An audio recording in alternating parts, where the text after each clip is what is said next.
Apologies, I had to completely move my location. My internet went south. So let me have to move everything and relaunch everything. Okay. Great. Well, I'll start. Buenas tardes, good afternoon. Welcome to the February 25th, 2022 meeting of the Sandag Borders Committee. And please note simultaneous interpretation in English and Spanish is available. I would like to start by asking our interpreter to briefly explain the feature. Carlos, please take it away. Thank you, Chair Dedina. As the chair just indicated, we are offering simultaneous interpretation for this Borders Committee meeting. I will begin with the instructions in Spanish and I'll be back with the instructions in English. Muy buenas tardes. Como acaba de indicar el presidente del comité de DINA, se está ofreciendo servicio de interpretación para esta sesión. Para aprovecharlo, por favor, desplácese a la parte inferior de la pantalla de Zoom, donde aparecen sus controles. Haga clic en el icono de interpretación, parece un globo terráqueo, y seleccione Spanish o español. Si está utilizando la aplicación móvil de Zoom, en celular, tableta, etcétera, presione primero los puntos suspensivos o más, luego interpretación y luego el idioma. Por último, si no desea escuchar el audio original en inglés en el fondo, por favor seleccione Mute Original Audio o silenciar audio original. Once again, interpretation is being provided to and from Spanish. Given that there will be a presentation in Spanish, we invite all of you to take advantage of the feature. To do so, please scroll down to the bottom of your Zoom screen where the meeting controls are. There you will find an interpretation icon. It looks like a little world, and then you would select English as your language. If you are joining through the Zoom mobile app on a cell phone, tablet, or other mobile device, you would first press More or the three dots, then Interpretation, and then your language. Finally, click on Mute Original Audio to not hear the original Spanish low in the background. Gracias, and thank you, Chair Dedina. Thanks, Carlos. I really appreciate it.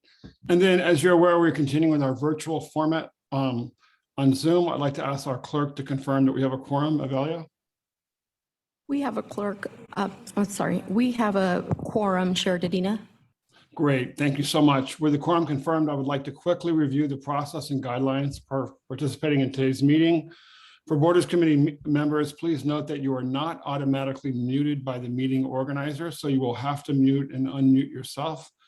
In addition, when you would like to speak, please turn on your camera or raise your hand by opening your participants panel on the Zoom toolbar. And I'd just like to reconfirm that our Avelia and our Sandag staff will help to keep track of people who've raised their hand. I find it extremely hard to manage Zoom, figure out who's raised their hand, and then call on everyone. So it's a lot easier when you're in person. And then clicking, obviously, a raised hand at the bottom. Once I see you, or staff, Value especially, will see you and call you, we can recognize you. For members of the public who would like to speak on an item, please use again the raise hand icon in the Zoom toolbar. When you're called, you'll be unmuted by Sandag staff. If you are calling in by phone, you may need to enter *6 to unmute yourself. After your comments, you'll be muted by Sandag staff. If you're calling into the meeting, please press *9 on your phone if you'd like to comment on an item. All comments, whether emailed or live, will be made part of today's record. Any questions on that, comments? I know it sounds super simple, not really. Okay, with that, we move on to the first item of the agenda, and that's public comments, communication member comments. Are there any public comments first from the public?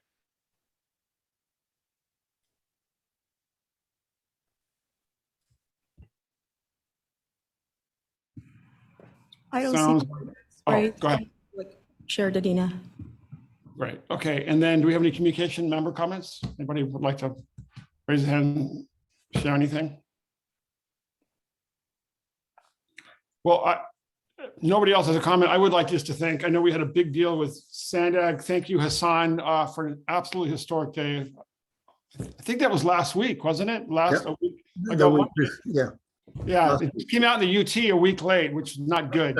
It's a sure sign of lack of media. It's a media monopoly where they don't feel like they have to cover the story the next day.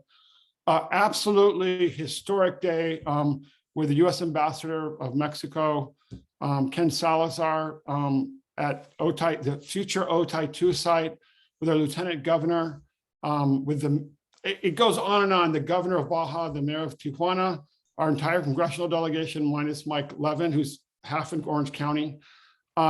Mayor Todd Gloria, obviously Sandag Chair Catherine Blakespeare. Myself was the head of NADBank. It was like the Avengers meet. Like, it was so amazing to see everybody there. Obviously, Hassan, the meeting was sponsored by Hassan, by Sandag and Caltrans, to really talk about the importance of OTI 2. There are federal officials from Mexico who are the ones in charge of actually making OTI 2 happen. I did appreciate the focus that happened on the Tijuana River as well. Absolutely demonstrated the importance of having in-person live meetings to do border diplomacy. Absolutely critical and illustrated. I think me and the director of NADBank, when we heard what our Mexican colleagues were saying, the federal government were like, did they just say that 90% of something or other was approved? Like, it was a big deal. I know Hassan was next to me as well. I think you guys were really pleased. Right. So I want to thank Hassan and the entire Sandag staff. It was an absolutely impeccably well-run event that actually helped us move something forward. And I've been in the room in Mexico City when we were trying to move things forward.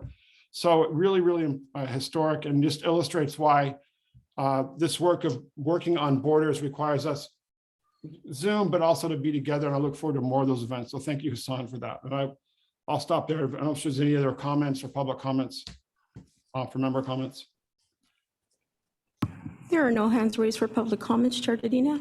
Great. Well, then moving on to the next item. While we have Hassan here, and we'll get to this soon, but it's the 20th anniversary of the Borders Committee. So by some of you here, but I know Hassan has an update. And you're probably going to mention what I just talked about. So I am, Chair. Okay, go ahead. Chair. So first of all, good afternoon, Mayor Dedina, committee members, and for some of you that what I'm going to say might sound repetitive because you're also at the board meeting, but I'm going to say it anyway. First of all, today is a very special day for the Borders Committee, as we are, I believe, celebrating the committee's 20th anniversary. And I have to say, he didn't tell me to say that. I don't need anything from him, but having Mayor Serge Dedina at the helm of this means so much for the binational relations. California and Baja California, and the two cities, one region. From day one, I realized that really, economically speaking, we are so linked that infrastructure has to come. And so I want to thank your chair on behalf of all of you, on behalf of our staff, for all the work he does in the binational relations. On the Tijuana River, I know that he received so many visitors at the highest level and still making the pitch to make sure this issue is not there. On OTI 2, I think the chair mentioned a historic day where we had the highest level of officials from our government, from Mexico, our local leaders, Mayor Dedina, Mayor Gloria, Mayor Blakespeare, our congressional delegation, were all there talking to the ambassador, Lieutenant Governor Elena Sinolakis. Speaking of that, I took a trip to DC. You know, when you fly to DC, you fly Monday in the morning and you get there when it's ready to go to bed, and then you do your business next day and you fly at night, you get here in the morning the following day. I flew to DC simply because I wanted to build on the meeting that Mayor Dedina mentioned. Met with Homeland Security Undersecretary, met with the Commissioner for Customs Protection. I met in the White House with Juan Gonzalez, advisor to the president. We met with the Build America Bureau on TIFIA loan. I had a great lunch with the ambassador of Mexico to the US. He's a great guy. I think the mayor, you know him, very big champion of this. And all over this, the reason for this meeting is pretty much my message to the high level officials I met with is, this is not the time to say, let's work together. This is the time to say, give me the money, let us go build this thing. So I'm happy to report to you that we're actually 2 months away from releasing the request for qualification to prepare the facility, to prepare the site for the facility building. We are determined to open this facility no later than September 2024. Like the mayor saw, the ambassador, our ambassador is really pushing hard because of Mexico is also pushing hard to do it even the end of 2023. So the good news is The only remaining item is for the federal government to come up with funding the guards, and that's the reason for my visit. I think we're very hopeful. I think we need to keep the pressure on, but you're going to see a lot of activities on that site starting this summer. And I will take this opportunity to thank our partners at Caltrans, the director of the project, Mario, and his team. They do an amazing job. And Mayor Didina, thank you for all you've done in the binational relation. I can assure you that, and you can hold me to this, this facility will open. It will be the most advanced, technologically advanced facility in the world when it comes to deploying, and it will be great for both regions. So again, thank you, Chair Didina. I'm glad you were able to join the roundtable, and I look forward for more discussions in the future. You know, the discussion in DC were really productive to the point where we're just putting in an application for the TIFIA loan. This is now becoming real. This is now hundreds of millions of dollars at stake. And like Mayor Didina mentioned, we were worried, where is Mexico in this? And for the first time publicly at this roundtable last week, they, the highest level of their federal government, announced publicly that they purchased 90% of the right-of-way for both the facility and the roads. In addition, they agreed with us on the revenue sharing of 60-40, 60% on our side of the border, 40% in theirs. And so next month, or early the following month, we're going to have a big signing of a binding MOU between us and Mexico, where we expect the highest level of our government officials and you as leaders to be there. So stay tuned. It's a great progress. Thank you all for the leadership on this one. A couple of other items. I haven't spoken to this committee for a while, but you know, we had a great deal of departures at the highest level at Sandag. Some retired, some left, some that requires us to reorganize and restructure. I'm happy to report to you that I appointed 2 deputy CEOs, one for plans and program. That's Corinne Clemenson. I'm sure you know who she is. Very amazing, qualified person. And the second deputy CEO for business operation is Ray Major, our chief economist. Both of them with their team is going to move this agency forward for even greater things to take place. This agency is about building infrastructure for the future. And I appreciate your leadership on this. I promise you that very shortly you're going to see Otay Mesa 2 cutting ground later this year, early next year. You're going to see a great deal of progress in the Los Angeles corridor. You're going to see a great deal of progress in connecting our airport to rail. Thank you for doing this. Secondly, I reported to the board this morning that on our State Route 125, which is the toll road that we run, we had about 25 locations where transponders get read.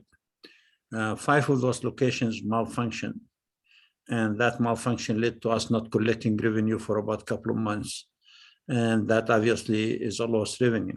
This is again due to the malfunction of the equipment, but also the contractor that does the equipment has been delayed for years, and this is nationwide, not just us. So they're liable for some of these damages. I don't know all the detail yet, but I'll inform you as the detail becomes available. Again, grateful to your chair. Congratulations in your 20th year anniversary, the 20 more years of productive work, not only in the Tijuana River, but also in the border crossing and the benefit they're going to bear. So that concludes my report, Chair Didina, and I'll be happy to answer any questions.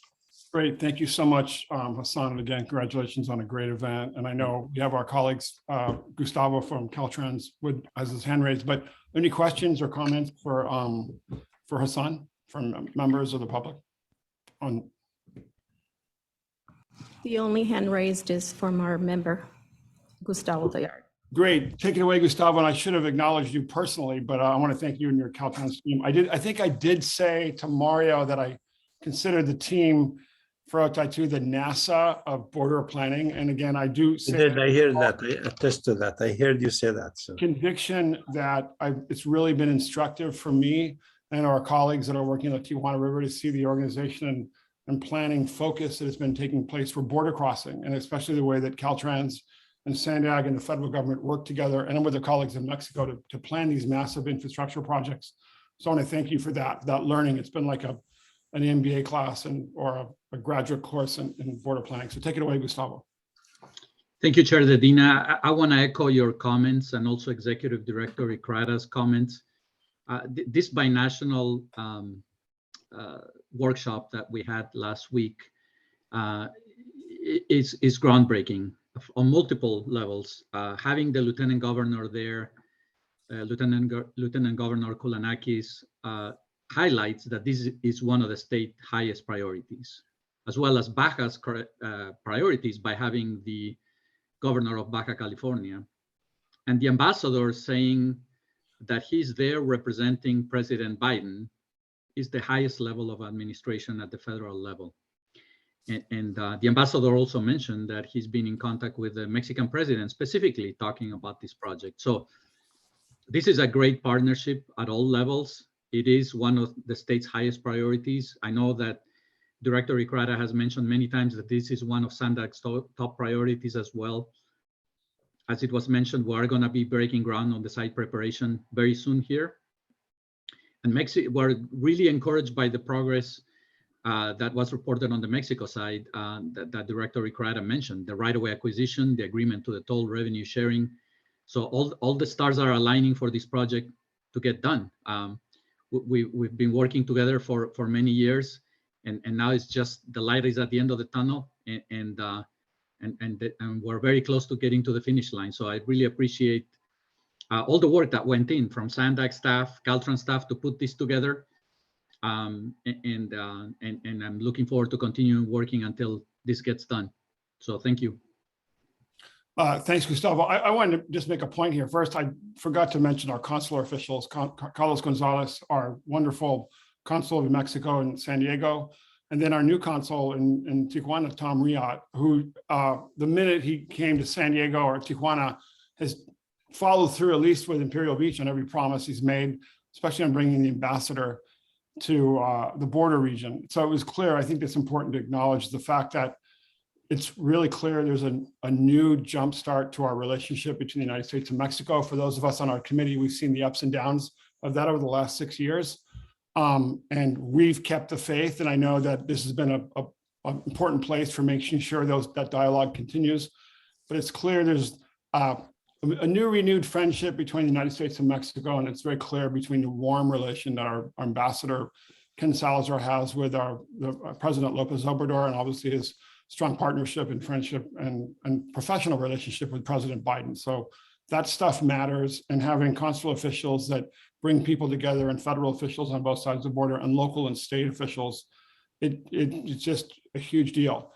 One thing that's really critical, there'll be over $1 billion invested in border infrastructure. All of it will have a significant impact on reducing greenhouse gas emissions, including methane, which is an emission that comes from sewage, and reducing significant issues related to air pollution and water pollution. That's a big deal. So all these projects will help economic development. They'll help improve our border environment in terms of water and air quality, and then improve the quality of life for kids, mostly, and the people who suffer the most from all these issues, which are kids and families on both sides of the border. So I'm very pleased about that. And I think it's just really helps these projects move forward. And it's clear that, again, we have a wonderful opportunity to make a big difference on improving the quality of life on both sides of the border. So really pleased with that. And I see that we have David Perez-Tijada would like to make a comment, and then we have Natalia from the consul. So David, you want to take it away? Yes, thank you very much. First of all, congratulations to the Borders Committee for this 20th anniversary. And I want to acknowledge all the team from Sandag, starting from Mr. Hassan and also Hector Vanegas, and also Caltrans, Mr. Gallarda, and also Mario Orso, for making all this possible. The governor was really impressed, and very delightful to be at this workshop, the binational workshop that we did last week. And I think we are taking the next step on this commitment and ways of collaboration between U.S. and Mexico, particularly Baja California and California. As you were saying, Mayor Dedina, on working together on different issues about environment, about economic development, and always trying to make our border more efficient and also with the less impact in the wait times and the flow of merchandise. So thank you very much to all of you, and the government of Baja California is committed to continue collaborating with you to solve all these problems and also to work on the strategic projects that we have for our border in Cali Baja. Thanks, David, and thanks again to the governor for strong leadership right from the very beginning. I think the first day. So yeah, we really appreciate that. And now we have Natalia. Thank you, Chair, and thank you all for making this possible. Consul General Carlos Gonzalez couldn't be here today. He had to be in a meeting in Mexico City, but we are very proud to be part of this initiative. And also thank you to Mr. Icrata, to Mario, to Gustavo for all the great effort that the US side is making for achieving Otay Mesa East to be completed in the near future. We're very excited to be part of this. And of course, we also wanted to acknowledge and congratulate the Borders Committee for its 20th anniversary. We're very happy to be part of it. Thank you, Chair. Thank you, Natalia. Really, thank you so much. Appreciate that. Any additional comments, questions, hands raised? I don't see any. No, there's no hands raised, Chair Dedina. Great, we'll move on. Well, thanks again, Hassan. I appreciate all the comments and everybody who chimed in as well. And now we can move to the item number 3, and that's approval of meeting minutes. And so I'd like the Borders Committee is asked to approve the minutes from its November 19th, 2021 meeting. Is there a motion? So moved. Dave Drucker. Great, thanks. Thank you for that. Is there a second? Second, Anderson. Great, thank you so much. And then, Abel, you want to just follow up with the motion, just announcing that? Do we need to do a vote? I'm not sure. We do, right? Is that good? Yes, we do. Okay. South County, Yes. East County, Councilmember Jack Shu, I have to abstain since I wasn't present. City of San Diego, Councilmember Sean Elio Rivera, Present. Sorry, yes. County of San Diego, Aye. person. Imperial County is absent. North County Coastal, Dave Drucker. Drucker, yes. North County Inland is absent. And the minutes of November 19th pass with those present. Great, thanks. And then I just wanted to shout out to Sean Elio Rivera for our, I think it's your first meeting representing the city of San Diego. Is that correct? At this committee, yes, sir. Yeah, glad to be here. Thank you. Great, thank you so much for being here. Appreciate it. So we'll move on to the chair's report, and that's the item number 4, the totally awesome 20th anniversary of the Borders Committee, which is a big, big deal. And so we'll cut to the chase. Good afternoon. Borders issues are the #1 issue on the planet right now. Everyone's cognizant of borders, and when neighbors aren't so neighborly to their neighbors, and that's happening in Europe, obviously, there's a reason why we have this committee, and that's to bring people together to make things better and to work with our neighbors, whether it's our tribal partners, our county neighbors, or obviously our neighbor to the south, Mexico, right? Good neighbors, more important than ever. And so it's really, really remarkable that this is a model on a global level for bringing agencies and governments together to really make things better and improve the quality of life for people on both sides of borders, right?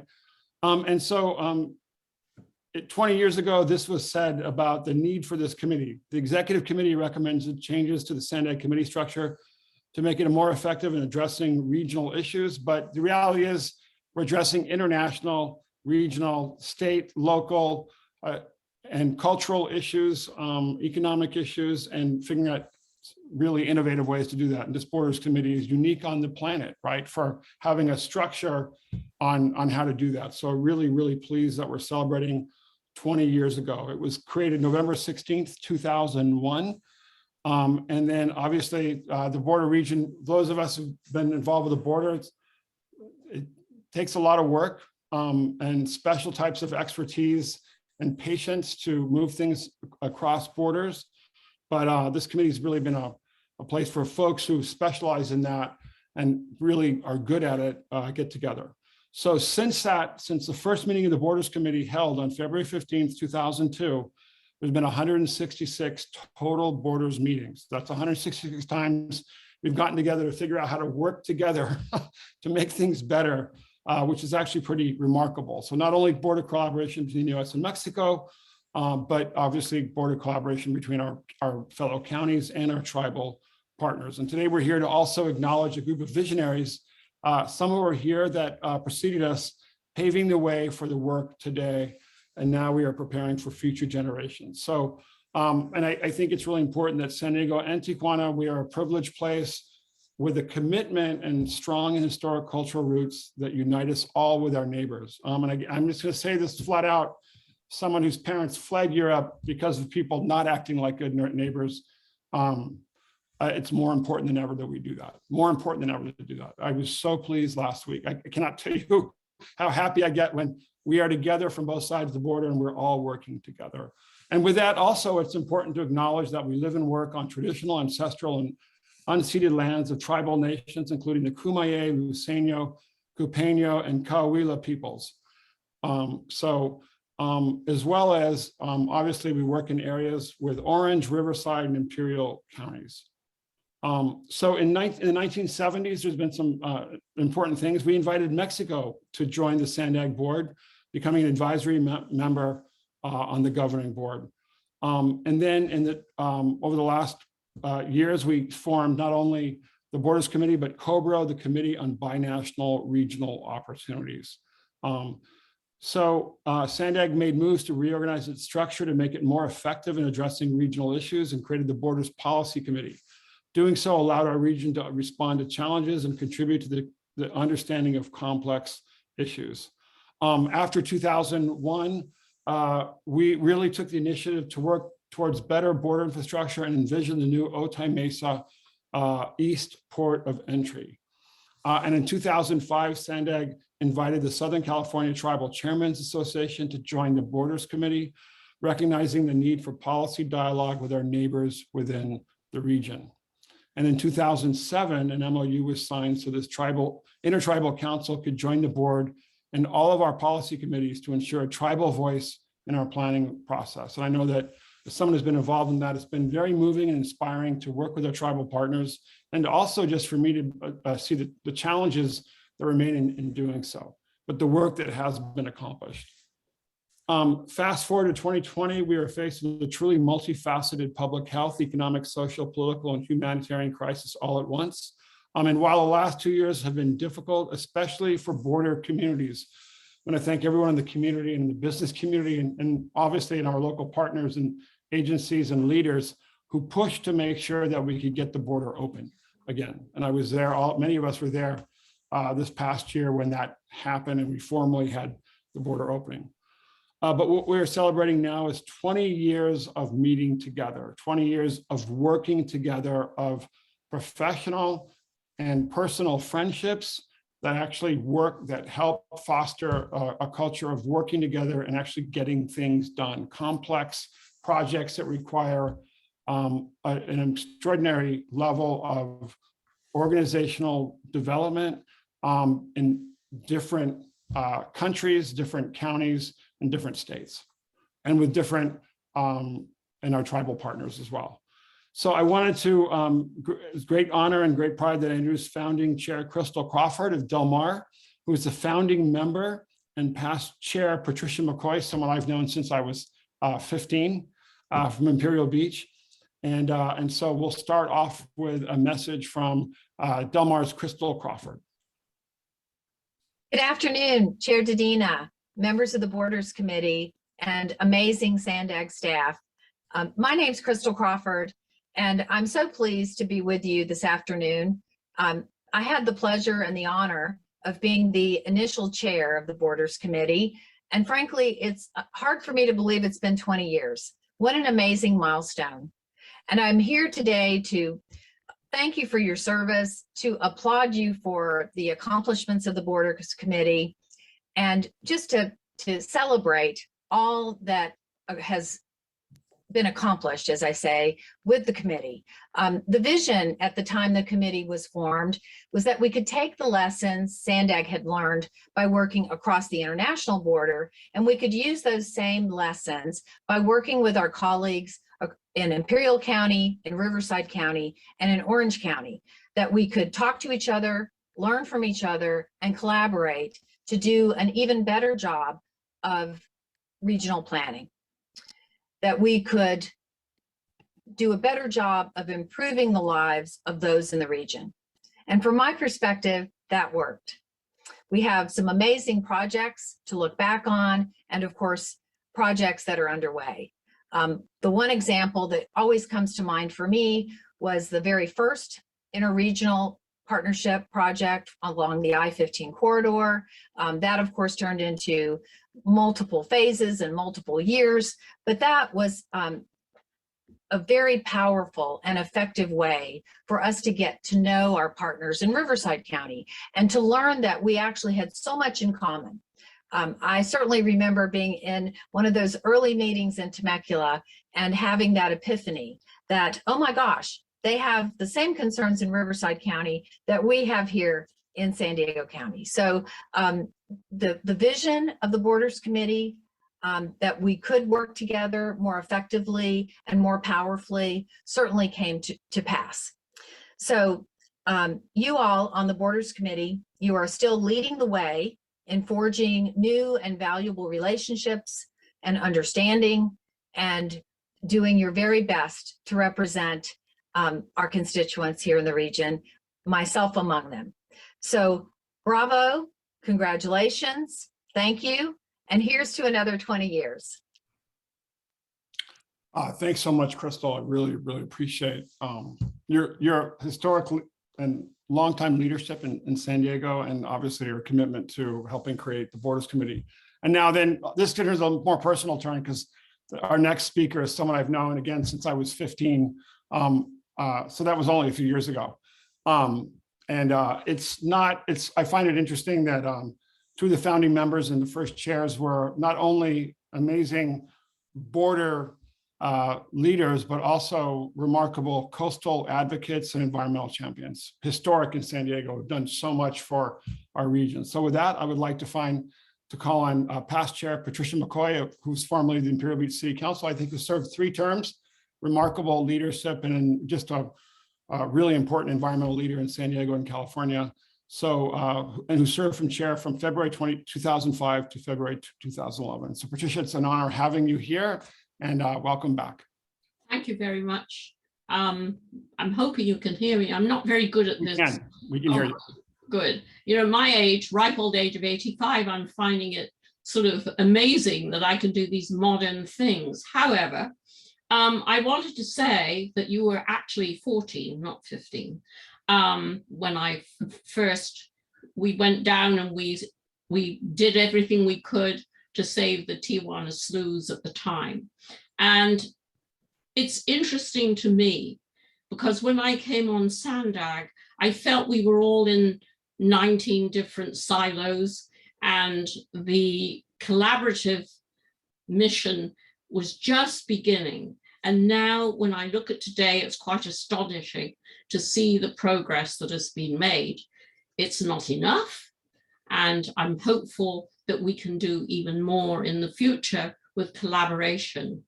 I think one of the things that stands out for me on my term on Borders was working with Hector, Venegas, who has been remarkable. He's been a linchpin with this committee for all the time that it's been going, and he was constructive and helpful.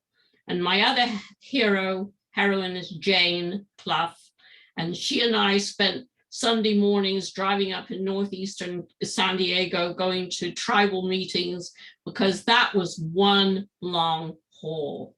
And getting the tribal people on board was the right thing to do. There was opposition to it because they wanted seats for everybody, every single member of the tribe, which of course we couldn't accommodate. Number one, practically, we didn't even have a room for that, we could take all those people. But it ended up so well, and the collaborative effort we got and the benefits from that haven't stopped. And I'm really glad to see it.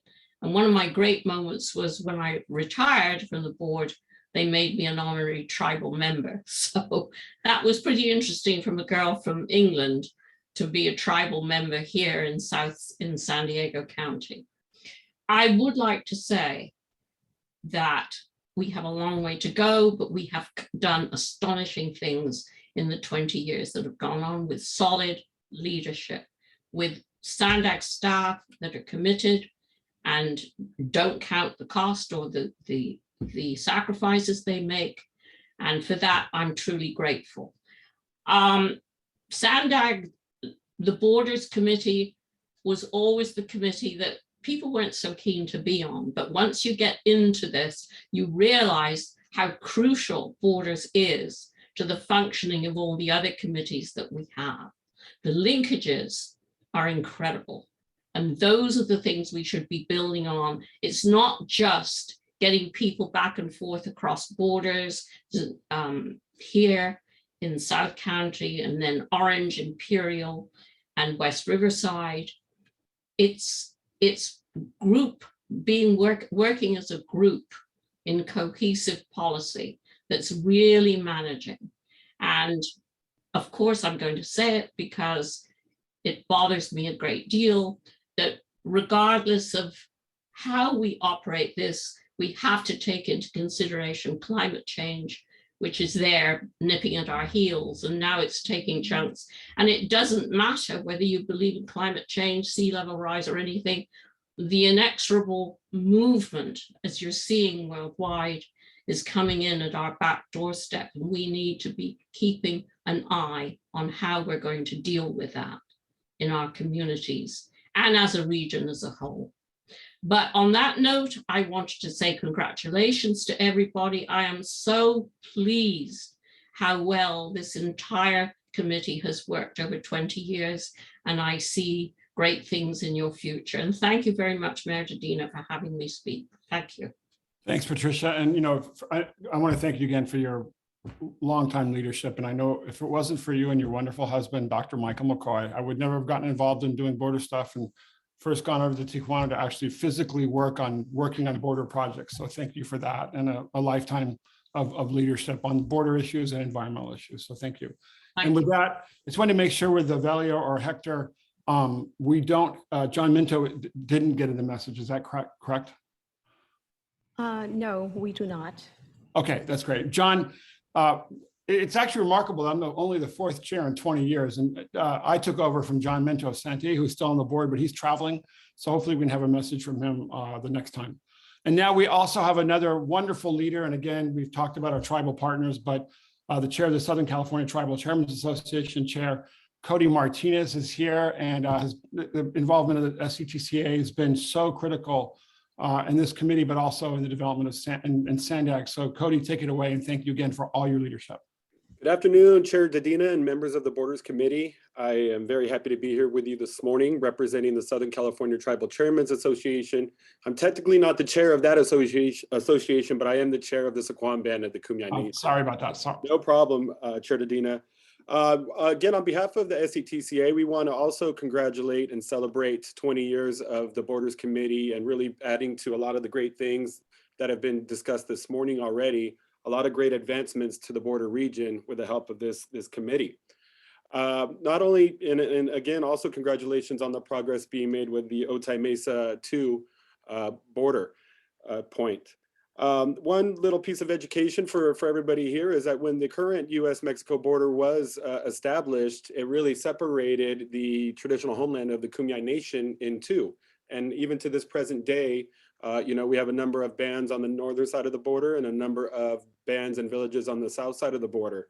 So it is very important for the tribes and SCTCA that when we discuss great economic growth, political alliances, that we also keep in mind the traditional and cultural alliances that are so important to the tribes here on this side of the border, because the Kumeyaay south of the border are very still traditional people, artisans in traditional pottery and basketry making, and we continue to like to traverse back and forth, north and south, to be able to have the Southern Kumeyaay aid in our cultural revitalization north of the border.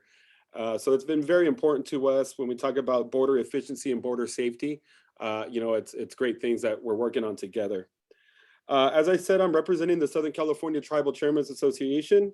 Over the last 20 years, the extension of the framework of borders to include the tribes was an unprecedented recognition of our many overlapping areas of interest. So we very, very much appreciate being at the table and having an opportunity to discuss and weigh in on such important issues.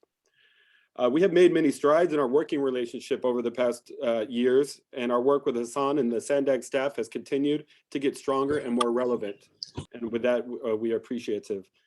Most recently, we have sought to find new and innovative ways to bring effective resources to our most critical transportation priorities. And there's a lot of progress also being made there.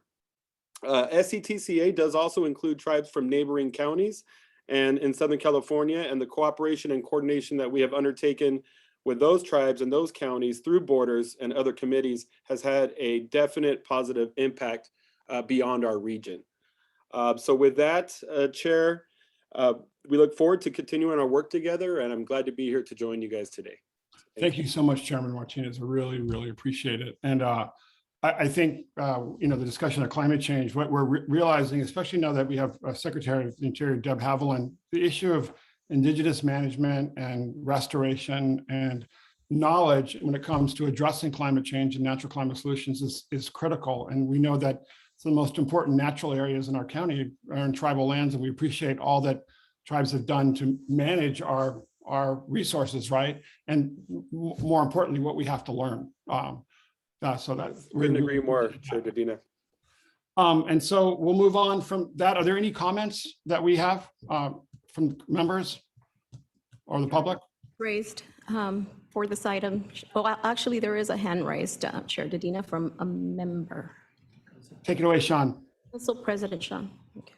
Council President Sean, sorry. It's all good. Sean works. Yeah, thank you. I really appreciate being able to be here for this item.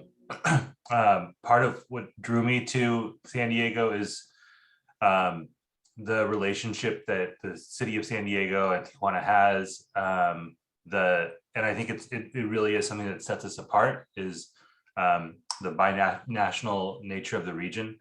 And so, on behalf of the city of San Diego, in my capacity as council president, I just will say I very much appreciate the existence of this committee, the work of this committee. I know we're very, very well represented with Councilmember Moreno representing us on a regular basis. And then finally, just to Chair Martinez, I think that was some really, really important historical context, and it provides additional incentive for all of us to keep in mind why it's so important to maintain access, to increase access.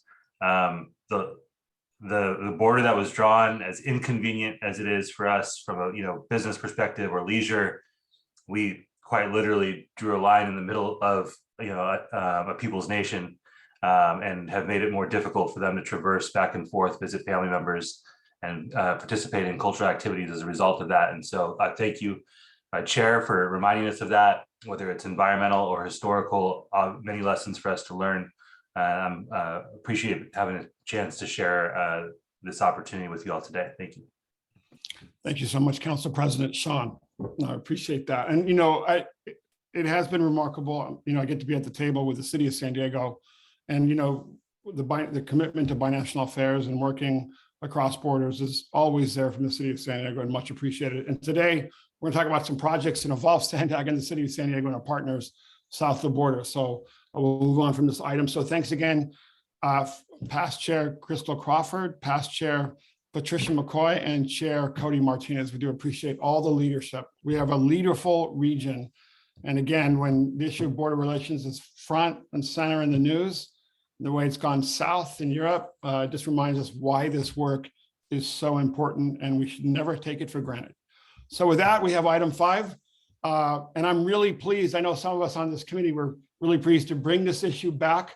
When I joined the Borders Committee, we really talked about bike projects. I'm really pleased to see it back on the agenda and moving forward. So with that, we have bike projects along US-Mexico international border. We have three short presentations. We have a lot of presentations. First, Madai Para will give an update on the Border to Bayshore Bikeway project. And Madai, take it away, please. Hi, everyone. Good afternoon. Pleasure to be here. And we'll just do a quick sound check, make sure everyone can hear me okay? Oh, good. Okay, so it's a pleasure to be here to commemorate 20 years of Borders Committee, and I'll jump right in. My name again is Madai Para. I am a Sandag Agri-Transportation planner and the project manager for Border to Bayshore Bikeway.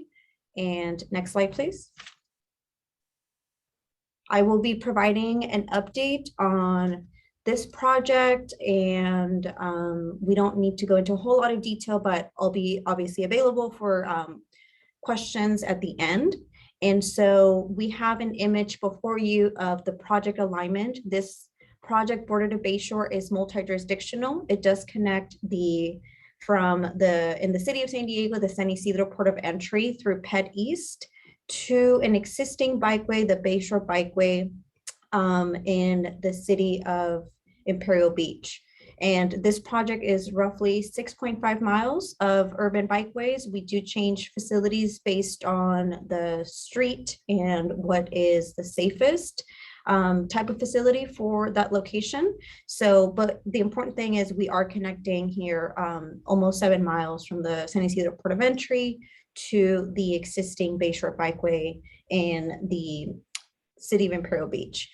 We also do have, in order to come up with this alignment, there was extensive outreach done a few years ago, and this is the alignment that we have going through Bayer, and it dissects through the 805 freeway, it goes through the 905 freeway as well as the 5 freeway, and it has major connections to schools in the vicinity, attractors and generators.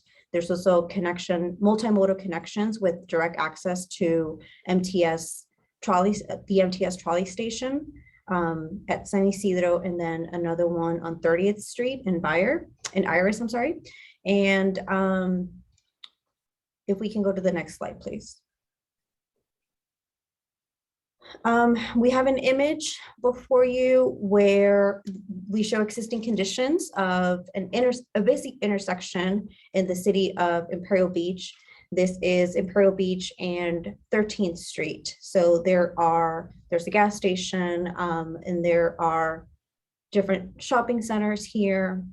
And there's also an elementary school just north of 13th Street here at the intersection that is shown. And then if we go to the next slide, we can see some of the improvements that are being proposed at this location. Next slide, please. Thank you.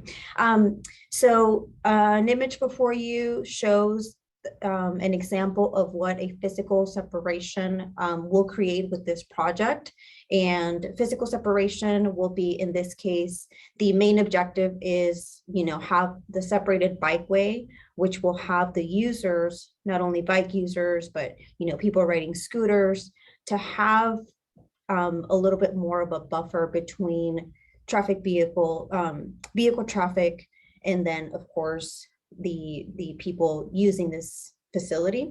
And then it will also create a pop out which is basically an extension of the sidewalk, which will, again, the bikeway will be able to traverse through this portion. And then basically what this creates is it enhances visibility for right turns for vehicles making a right turn. It enhances visibility because we are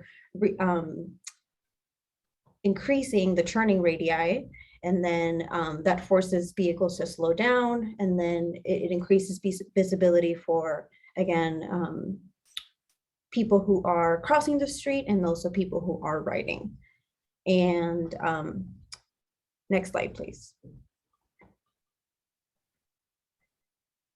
The image before you shows a neighborhood traffic circle. These are great to reduce speeds and, again, increase visibility for all road users. So this increases safety and visibility, again, of pedestrians and folks riding the street, riding through the street, I'm sorry. And some of these neighborhood traffic circles, or mini roundabouts, as we may refer to them, you may already see some in the city of San Diego. We're happy to implement some of these at different intersections throughout the city, the portion of the city of San Diego as well. And some of these facilities are include also a pedestrian refuge, where a pedestrian, while they're crossing the street, they're able to wait, until there are no vehicles coming through, and then it's a safe passage for them to continue through the walkway. And we can go to the next slide. So here we have an image before you of just recent accomplishments. We don't need to go into detail with all of them because these are just things that we have been working on for quite some time. But basically, we have full permitting issuance through both cities, City of San Diego and the City of Imperial Beach. Because we are also proposing some railroad crossings, we also have obtained permits through the appropriate review agencies, such as the California Public Utilities Commission. And the anticipated schedule that is coming up is we're nearing the construction portion. We're slated to begin construction in the summer of this year. And so we're very excited to get to that milestone in the next couple of months. And next slide, please.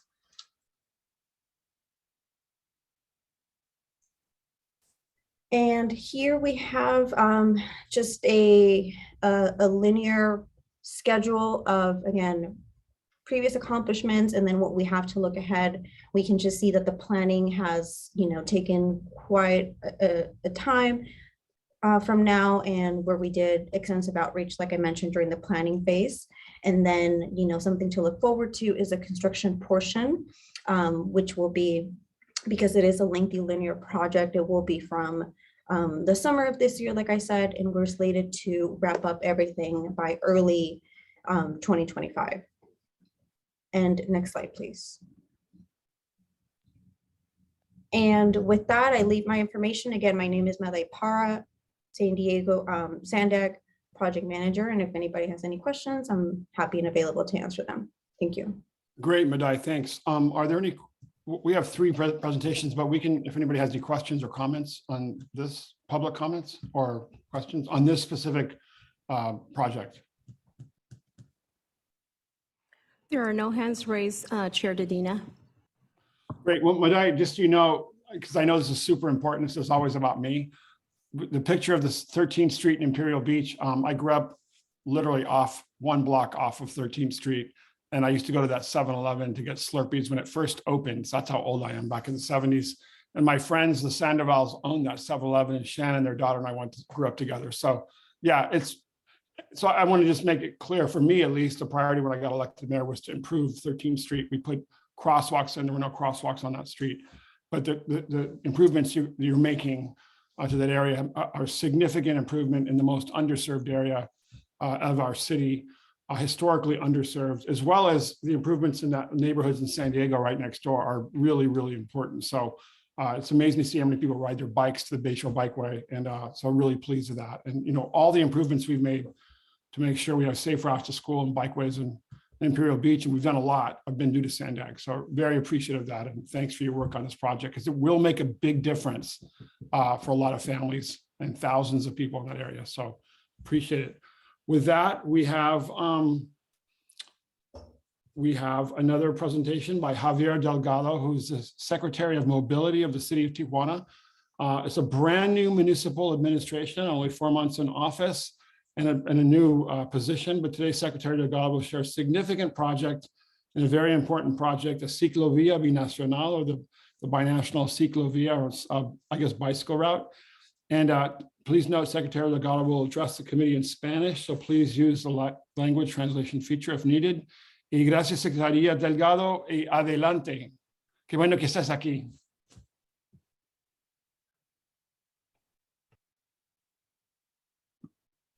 I think you need to unmute. There we go.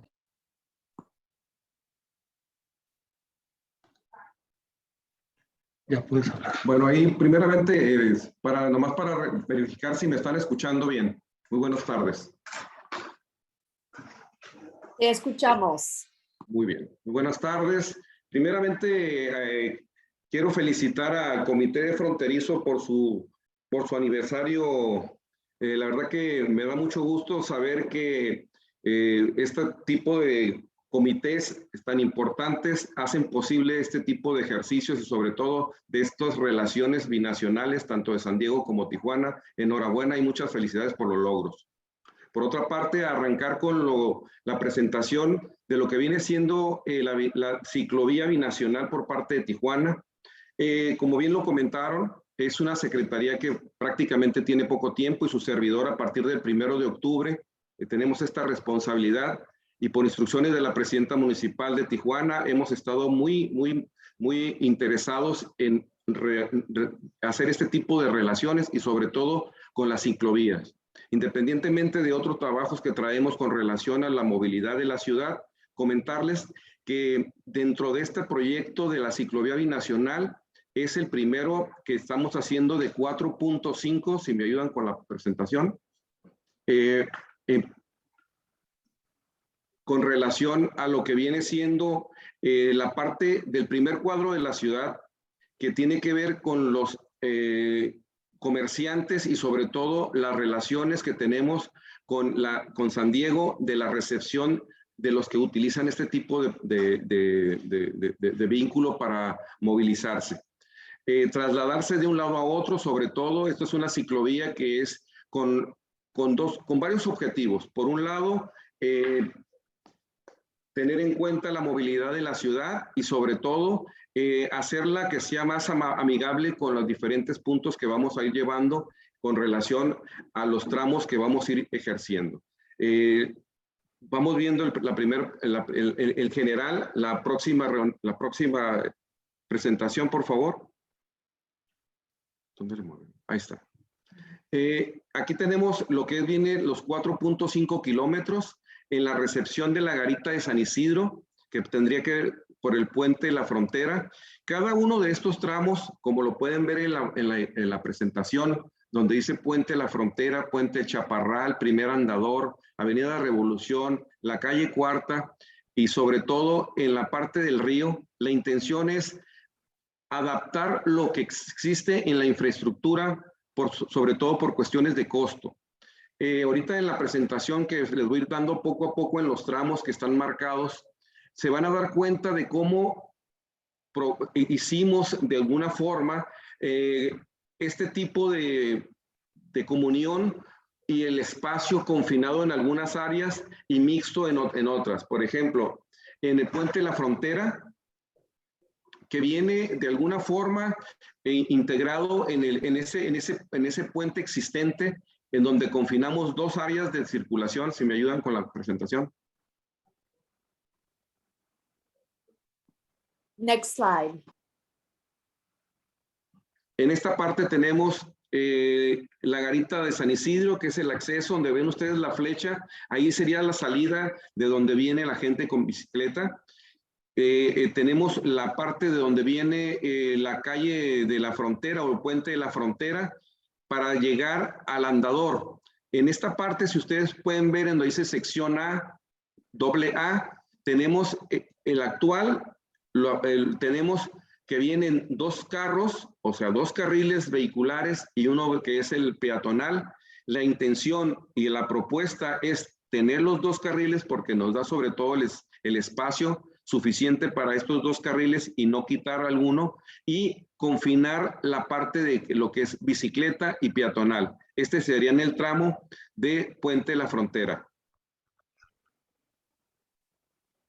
Siguiente, por favor.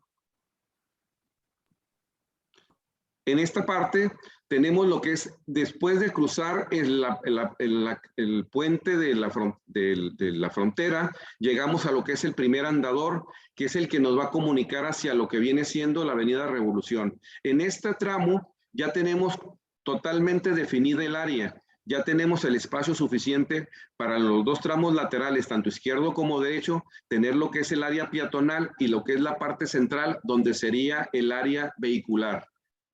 Totalmente seguro, totalmente iluminado. La intención es reactivar la zona porque de esta parte, de este tramo, entramos a lo que es la Avenida Revolución, una de las primeras calles principales de la ciudad, sobre todo el primer cuadro tan importante para detonar la zona tanto comercial y turística. Siguiente, por favor.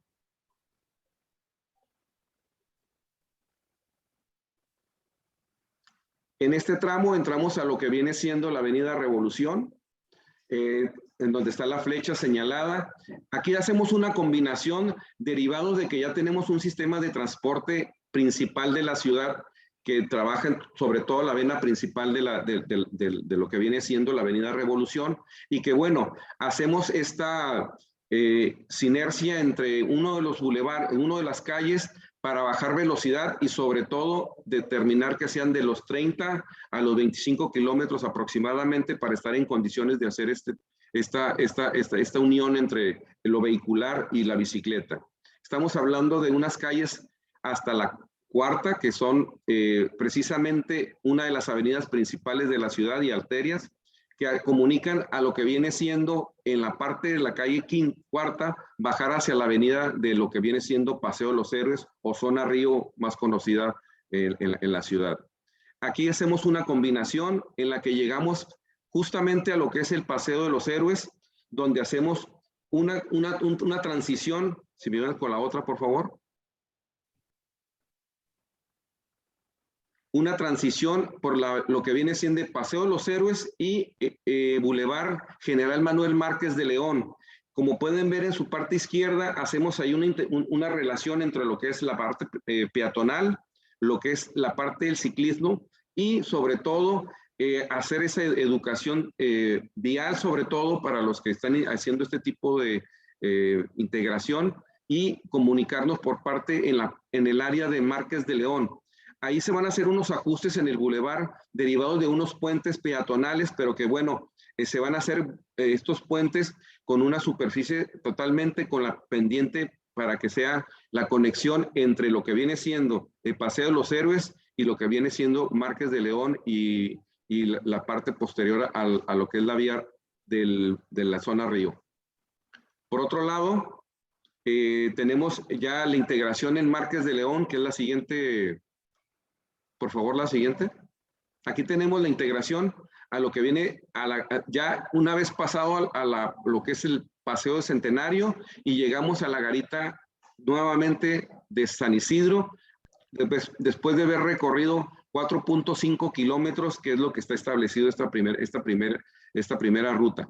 Quiero comentarles que este es uno de los primeros propuestas de la ciclovía binacional, porque tenemos pensado hacer varias ciclovías en la ciudad, y posterior al final de tener estas ciclovías, que son en diferentes puntos de la ciudad, integrarlas de una tal forma de que pudieran hacerse una sola.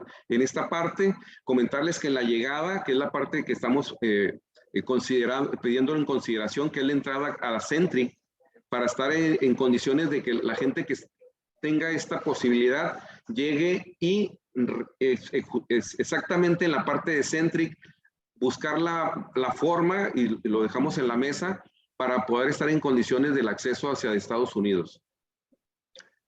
Por mi parte es todo. Quedo a sus órdenes por cualquier duda y pues gracias por la participación. Gracias, secretario Delgado. Muy interesante y muy importante también, ¿no? It's really important work, and we're really pleased to see the progress that's going to be made on this. And anybody who's been to Baja California recently just known there's been an explosion in bicycle riding, whether it's in Ensenada, Tijuana, or Valle de Guadalupe. And obviously, all the work that was done in Mexico City and with ciclovías is obviously doesn't hurt. So that's great. And now, well, before we take questions and comments, why don't we just go to the next two speakers, because it's all about Tijuana and the border stuff with bicycles. So we'll take it to someone who's been super active in this issue for a long time, Elizabeth Hensley Cheney, Alianza por la Movilidad Activa, and then Tomas Vargas from the Tijuana Economic Development Council, or CDT. So Elizabeth and Tomas, thanks for being here. Sí, muy buenas tardes. Muchas gracias, Mayor Dedina, y gracias, Sandag, por la invitación de participar en esta reunión. Iniciaré felicitando por parte del CDT, felicitar al Comité Fronterizo por este 20º aniversario. Enhorabuena y los mejores logros para los próximos 20 también. Iniciando, el CDT tiene ya tiempo trabajando con diversas administraciones. Si pudiesen cambiar la siguiente lámina, por favor. Gracias. El CDT es un organismo empresarial que realmente su objetivo es darle continuidad a los proyectos de ciudad. Las ciclovías es uno de esos proyectos. Tiene mucha vinculación con toda la movilidad y tiene vinculación esto en poder pues detonar y retomar mucho de las áreas verdes que estamos también trabajando de forma muy activa en el CDT. Desde la administración pasada venimos trabajando como líderes de movilidad en buscar que este mecanismo alterno de movilidad que es la bicicleta se fomente. Tengo que agradecer a la Secretaría que desde sus primeros días sí nos abrió las puertas para darle continuidad a este proyecto, ¿no? Y desde antes, pues como bien decían, la Alianza por la Movilidad Activa ha sido un gran grupo ciudadano que ha buscado fomentar este mecanismo de movilidad y lo hemos venido apoyando. Con esto te paso, Elizabeth, el micrófono. Adelante, Elizabeth, y siguiente slide, por favor. Muy bien, muchas gracias, Tomás. Y reitero tus palabras en cuanto a las felicitaciones para el 20º aniversario. Comentando brevemente de lo que es Alianza por la Movilidad Activa, empezamos en el año 2014 como colectivo ciudadano por nombre Alianza por el Ciclismo en una Ciudad Más Humana, buscando estudiar y promover el uso de la bicicleta como forma de moverse en la ciudad. En el 2017 nos formalizamos como asociación civil en México, a la vez como ampliando el área de estudio, considerando que el tema de la movilidad es un tema transversal. Ampliamos a diferentes formas de moverse sin motor, incluso el caminar, con patín, etc. Siguiente diapositiva. Next slide. Muy bien. Como comentó Tomás, desde finales de noviembre y como mediados del mes de diciembre hemos estado trabajando con la Secretaría de Movilidad en nuestra ciudad para apoyar con la revisión de proyectos con el tema que tratamos nosotros. Que aquí tenemos una imagen de una reunión que creo que es del día 16 de diciembre en las oficinas de la CEMOV, en donde están la directora y está compartiendo un poco de los principios del proyecto que acaban de ver en la pantalla o que acaba de compartir el secretario Javier Delgado. Siguiente diapositiva. Algo que nosotros hemos querido aportar es a la revisión y socialización del proyecto. Hemos hecho diferentes recorridos para conocer puntos que podrían ser problemáticos o puntos que quizás hay que contemplar cierto tipo de tratamiento. Preparamos un recurso de mapa en Google que lo compartimos con la Secretaría y también con sociedad civil, buscando una mejor aceptación del proyecto que funcionaría mejor cuando se lleva a cabo. Voy a volver el micrófono a Tomás, si quieren, a la siguiente diapositiva, y Tomás va a cerrar hablando más de la conexión binacional. Sí, gracias, Elizabeth. Haciendo eco a lo que decía el secretario Delgado, siendo usuario, la diapositiva anterior estábamos 4 personas, de las cuales 3 estamos aquí ahorita. En ese recorrido, soy usuario de bicicleta, he recorrido desde Chula Vista hasta mi oficina aquí en Tijuana, en bicicleta. Si queremos que esta vía o esta ciclovía realmente podamos llamarle una ciclovía binacional, pues creemos nosotros que sí es importante que la conectividad de donde termina la parte que nos presentó en la presentación anterior y esta, pues deben de conectar lo mejor posible, ¿no? Actualmente hay 2 opciones. Una es lo que se muestra en la imagen izquierda, que es la línea peatonal, donde actualmente es el cruce peatonal hacia la garita de San Isidro. Y el espacio lo pueden ver allí en la imagen de en medio. Es un espacio bastante confinado, bastante congestionado. No lo recomendaremos, nosotros no lo recomendaríamos como para un uso mixto allí también con bicicletas, se puede golpear gente, etcétera, ¿no? Lo que nos lleva a poner como opción la imagen que está en la parte derecha, que es viniendo el circuito por Paseo Centenario, entrar por lo que antiguamente era allí, si era la entrada del carril Sentry. Ahorita es prácticamente la entrada diplomática y la entrada a los camiones, ¿ok?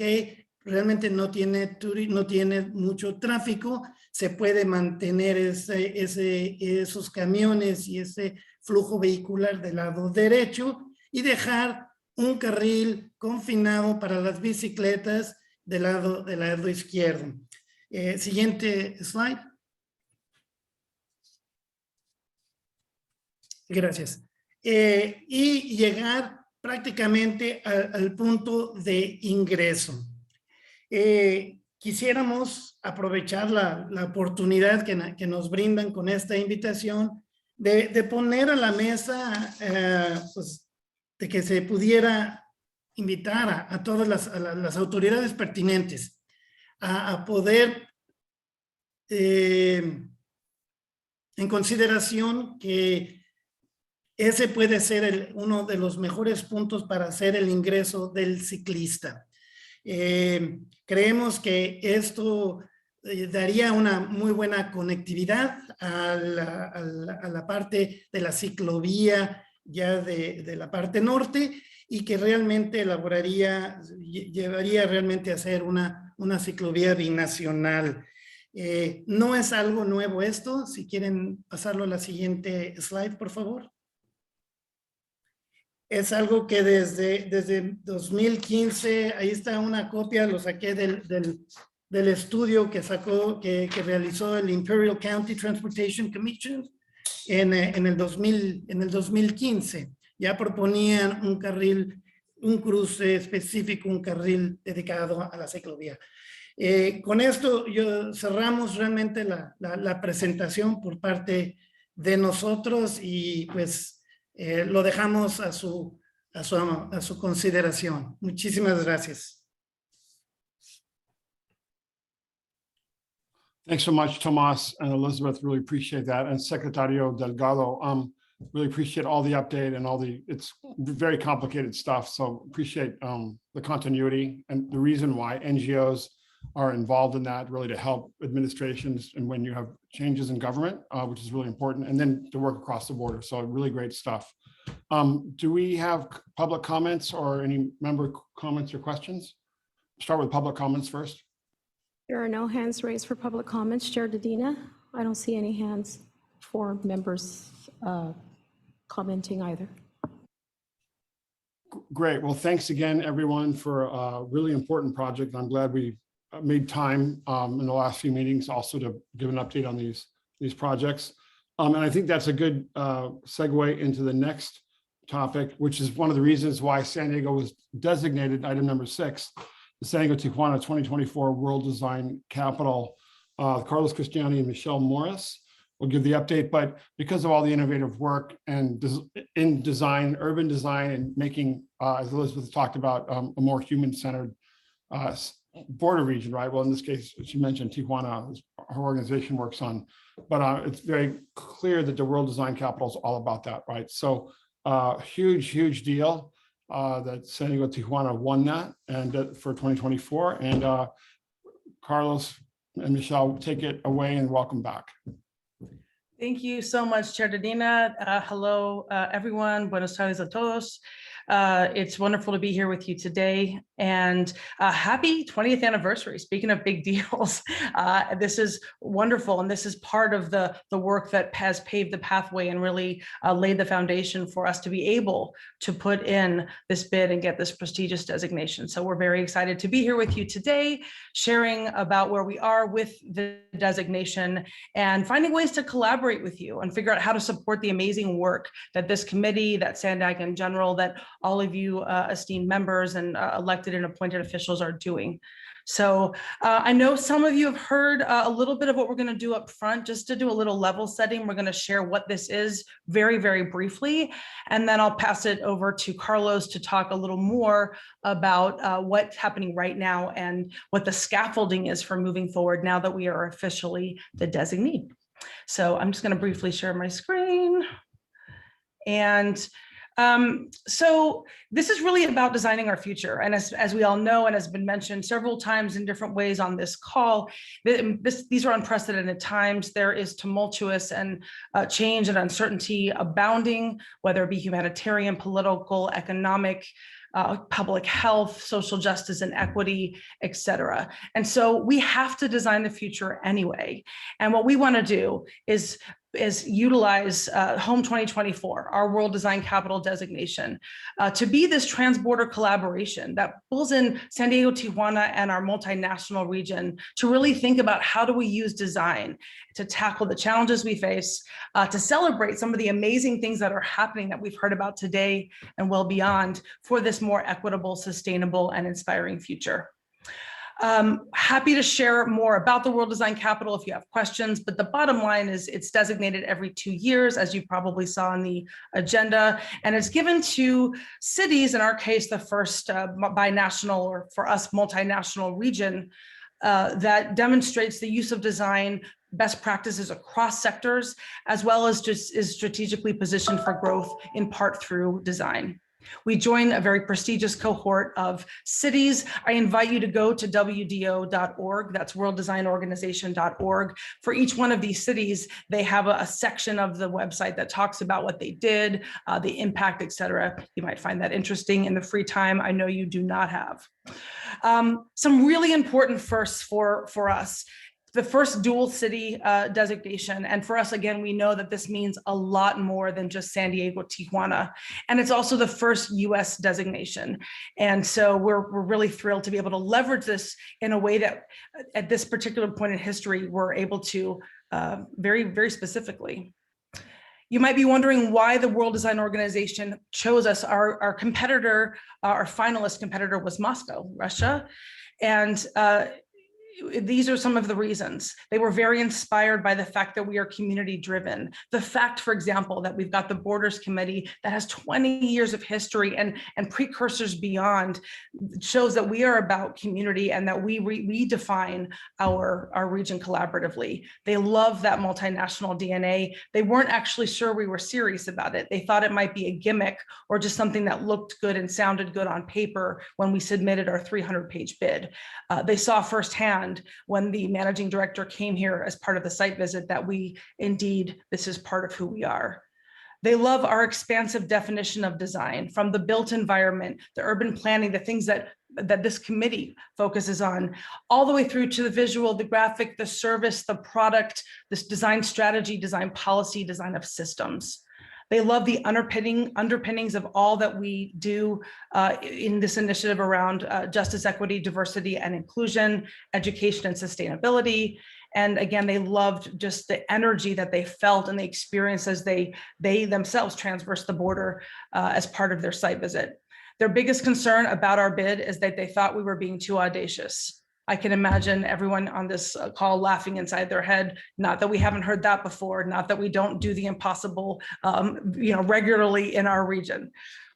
So I won't spend a lot of time on this, but it's important just to recognize that these things don't happen overnight, as you all know very well. And so this is not just a whim. This is something that is very grounded specifically around the WDC in over 7 years of work, and then well beyond, well before that, in decades in the making, that allowed us to take advantage of this time and to put forth this bid.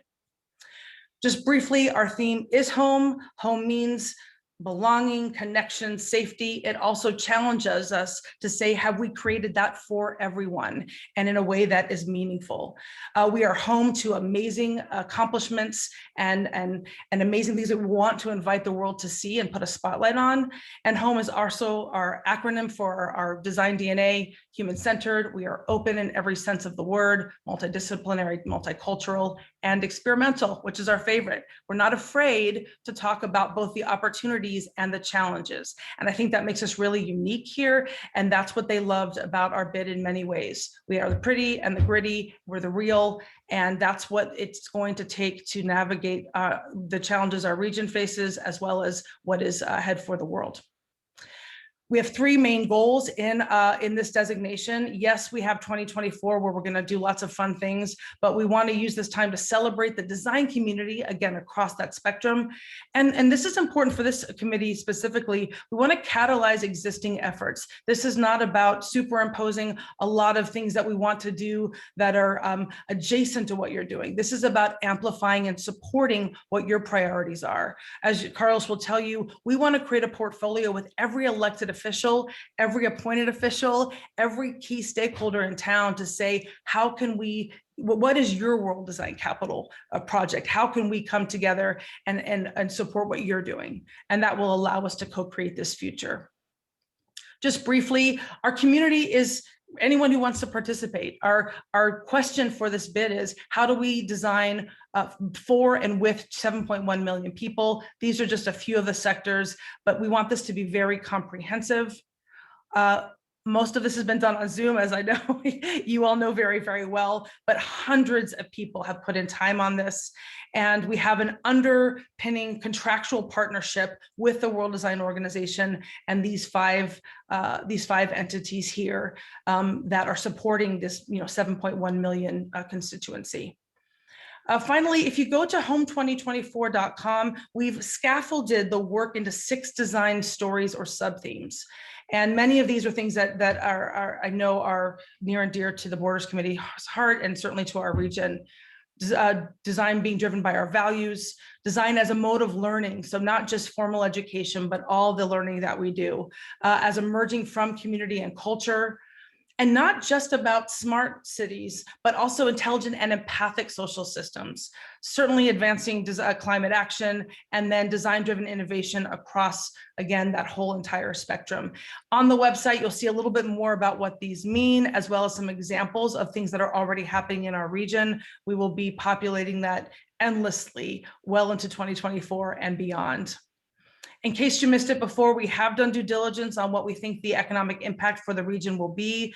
This was done in conjunction with UC San Diego Extension and is an amalgam of not only data from our region, but also from past WDC cities. We're very hopeful for the promise of what this can mean.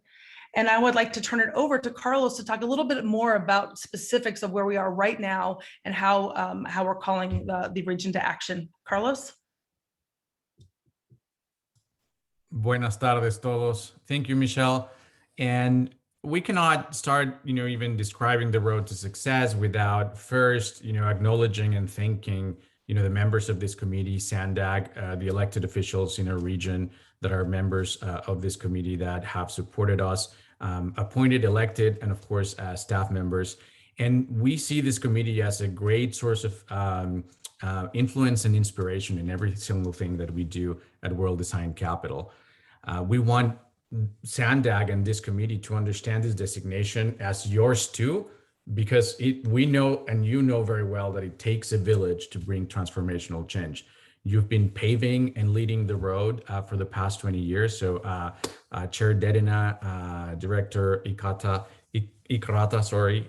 and Hector, thank you for inviting us. We're always happy to come here and give you some updates. And where are we at right now? So this is usually, the nuts and bolts.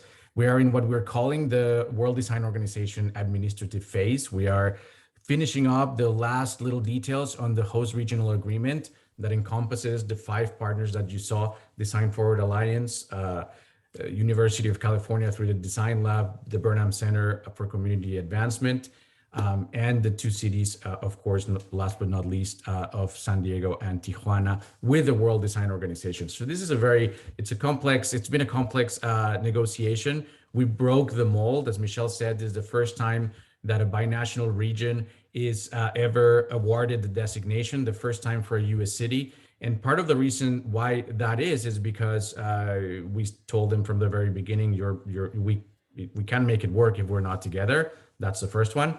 And the second one, they require certain things that we chose that we could negotiate, and we were successful.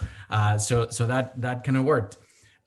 In the next, can we go back a couple of, there you go. So during the year, we will have some orientation sessions with World Design Organization. They will come to the region, and we will have, this is our first signature event. It'll happen this year and not in 2024, which is the signing ceremony. And then we're building out the organization. And this includes these five partners have formed a new 501c3 organization called the San Diego Tijuana World Design Capital 2024.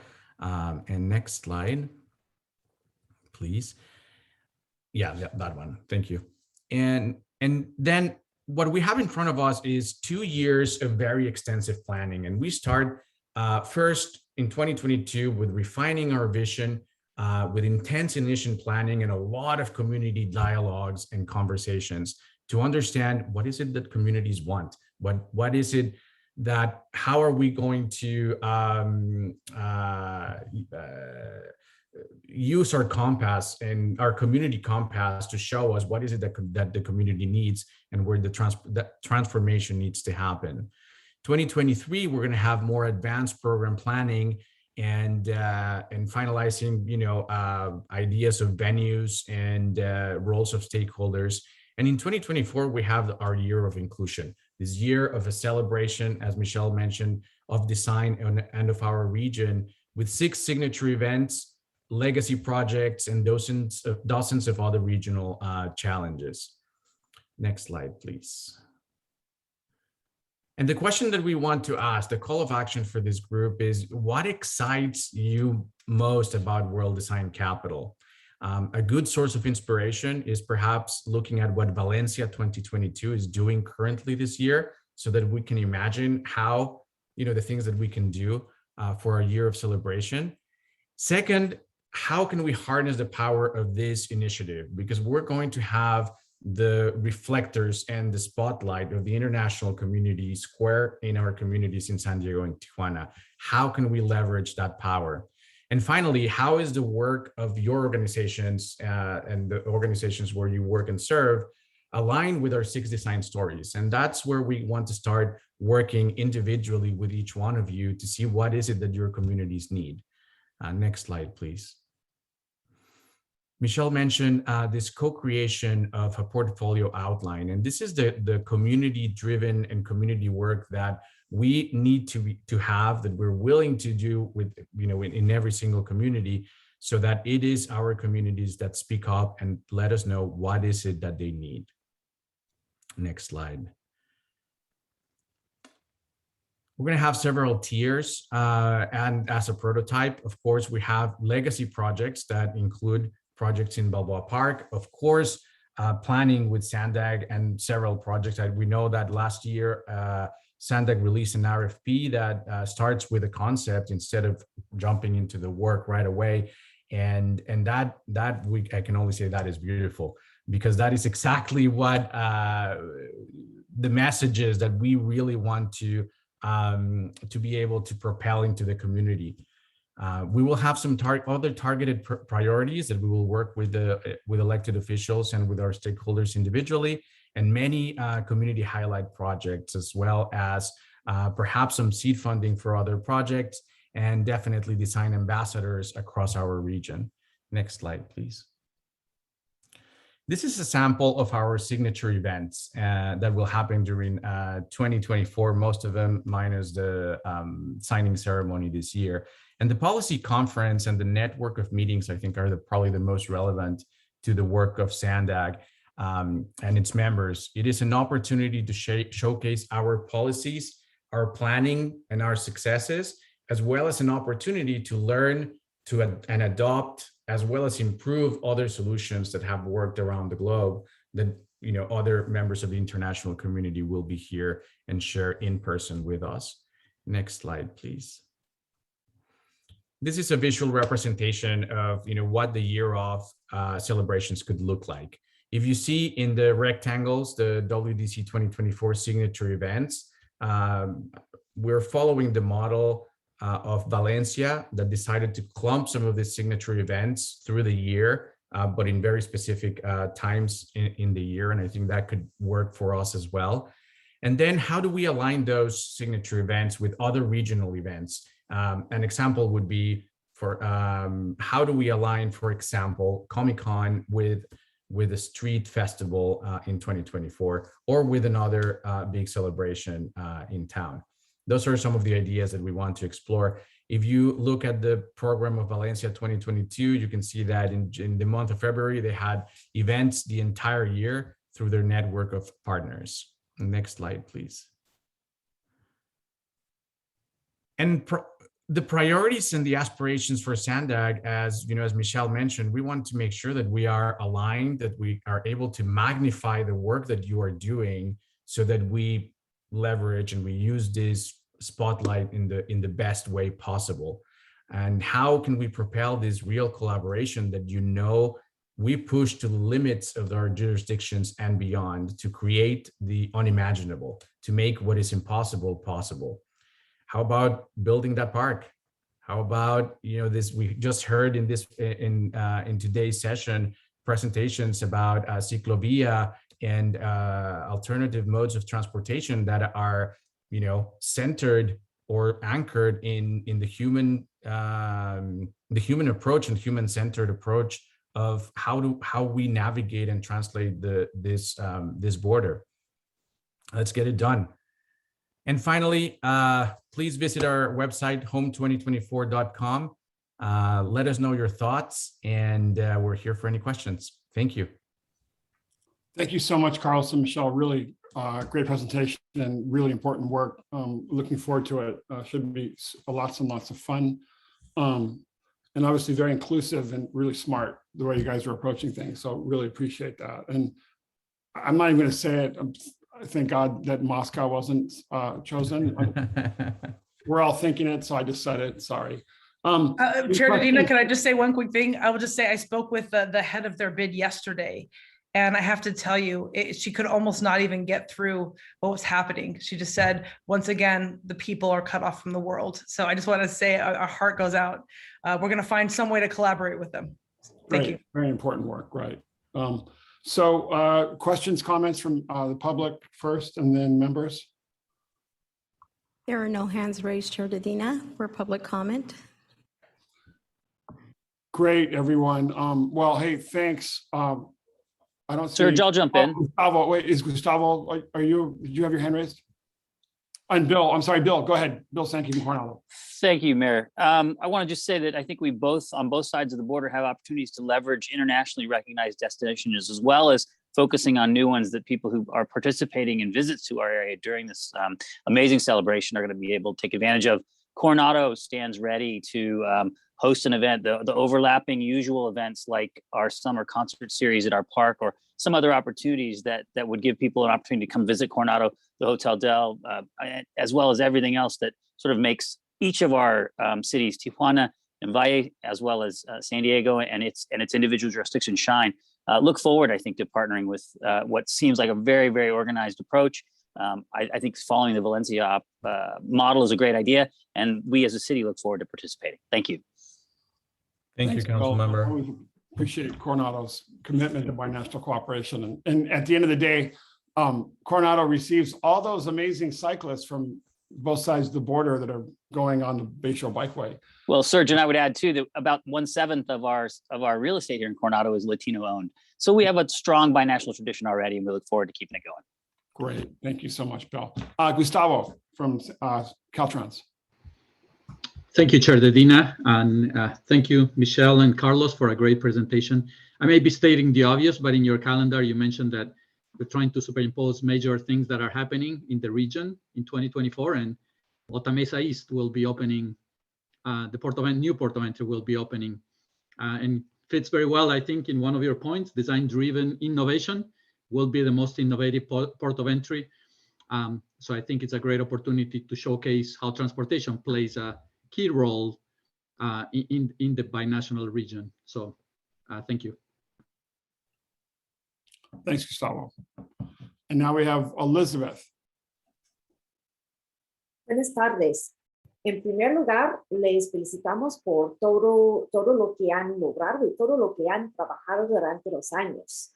Me acuerdo de haber asistido a diferentes presentaciones en Cobro cuando estaban presentando este concepto desde hace tiempo. Felicidades por lo que han logrado con el nombramiento. Una pregunta que tengo tiene que ver, han surgido diferentes comentarios de diferentes grupos sobre el tema de cómo el evento podría impactar a la calidad de vida de los habitantes, en particular tomando en cuenta el tema de la accesibilidad de la vivienda para la gente de esta región. En ambas ciudades, en San Diego y en Tijuana, como el costo de la vivienda es algo que a veces resulta inalcanzable para muchos residentes. Me interesaría conocer qué labores están haciendo con los diferentes ayuntamientos para restar cualquier impacto de que el proyecto podría exacerbar este asunto que es un problema para muchos residentes. Muchas gracias. Muchísimas gracias por la pregunta. Voy a contestar en español. Y creo que parte importante de haber decidido como tema de la iniciativa Home, Hogar, fue precisamente poner el tema no nada más sobre la mesa, sino exactamente en el centro de todo lo que hacemos.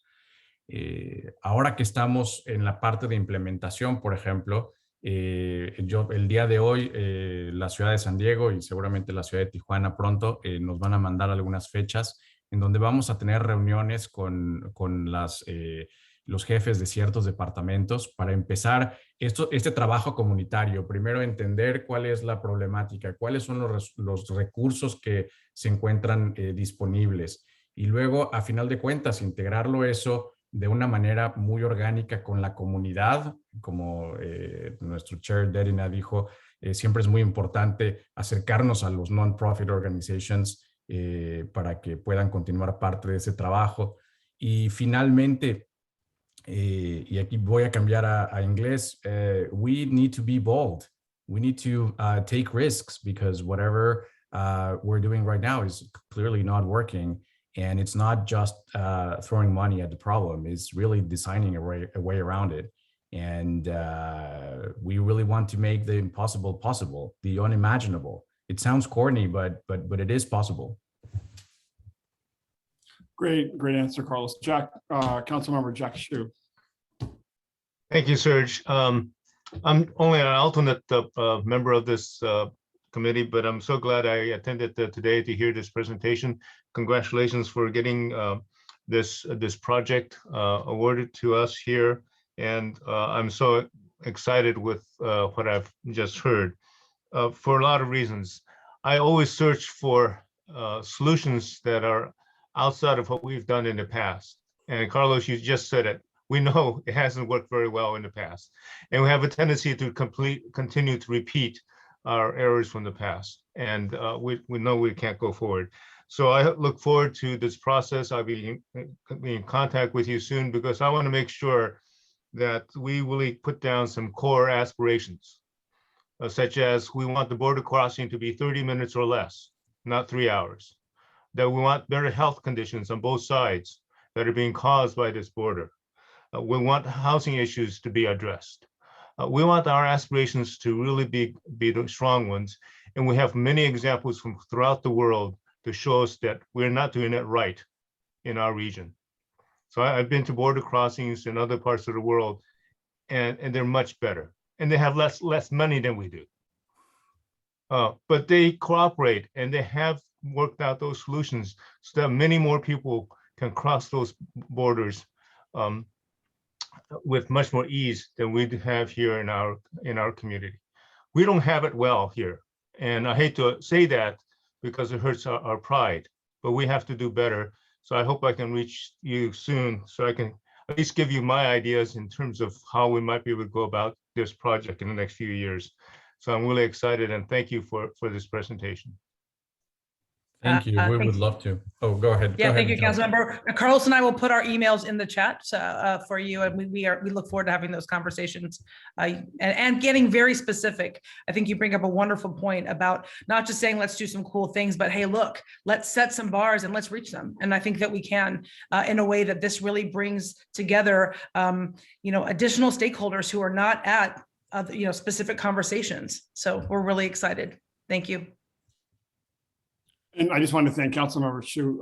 Really, your participation in this committee really helped us get back to start looking at mobility issues and then alternative transportation projects. So I want to thank you for pushing us in that direction. And I think some of the issues we just talked about today are an example of that. So result of that. Additional comments or questions? There are no hands raised, Chair Dedina, at this moment. Well, hey, Carlos and Michelle, thanks. Out of the box thinking, innovation, moving forward, all different types of things, and really bringing some cool stuff that makes a difference in the lives of real people in our region is going to be really welcome. So appreciate it. I'm looking forward to participating in some super fun events after being locked down for so long in my Zoom box. So anyway, and with that, we'll move on, and we're going to next Borders meeting is Friday, March 25th, 2022 at 12:30 p.m. Again, I want to thank Crystal Crawford and Chair Martinez, as well as longtime friend and colleague and mentor Patricia McCoy from Imperial Beach for their participation today. And then obviously I didn't mention one person, and that's Hector Venegas, who's an absolute joy to work with. I have learned so much in border diplomacy from Hector's old school diplomacy genius. If you don't know, it's just really, really a pleasure to work with Hector and Zach and the entire Sandag Borders staff and commitment to border, as well as obviously Hassan and the entire team. So really, really important work going on here. And it's a pleasure to work with. I want to thank Hector. So can we give Hector a round of applause too? Thanks, Hector. Really, really enjoy working with Hector. It's been a long time, 20 years working with Hector. So anyway, for all of us who work on the border, it's always a joy to get a call from Hector or meet with Hector, because you always come away feeling really good about stuff and with a clear path forward in a way that brings people together. It's remarkable skill that he has. So with that, I also want to thank and welcome legal counsel from Sandag, Betsy Blake, who's taking the baton from Peter Stevens, and she's working on the Otay Mesa project. Betsy, welcome aboard the Sandag border world, and border team.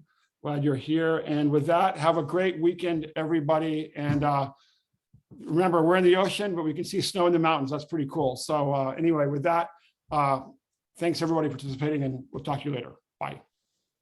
Take care, Serge, and everybody. Thank you. Bye-bye. Thanks, everyone. Thanks, Serge.